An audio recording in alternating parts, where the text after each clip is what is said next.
On parle beaucoup du soloprenariat comme un modèle de liberté. Mais pour certaines personnes, c'est aussi le modèle le plus difficile à stabiliser. Parce que quand tu es seul, tout repose sur ta capacité à décider, à prioriser, à exécuter. Et si tu as un fonctionnement neuroatypique, par exemple que tu as un trouble du spectre autistique, un TDA, que tu es HPI, que tu as juste une hypersensibilité, tu vas avoir une pensée très rapide, une forte intensité mentale, une difficulté à gérer les tâches linéaires et répétitives. Le soloprenariat, ça amplifie tout.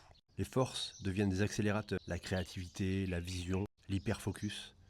Mais les points faibles aussi, la dispersion, la surcharge mentale, les difficultés à prioriser ou à terminer. Le problème, c'est pas le profil. Le problème, c'est de construire un business sans architecture adaptée à ton fonctionnement. Beaucoup essaient de se forcer à entrer dans les systèmes standards au lieu de créer un environnement qui réduit la friction cognitive. Le vrai enjeu dans le soloprenariat, c'est pas être discipliné comme les autres. C'est de designer un système où tes forces deviennent structurelles et où tes faiblesses sont contournées, pas combattues.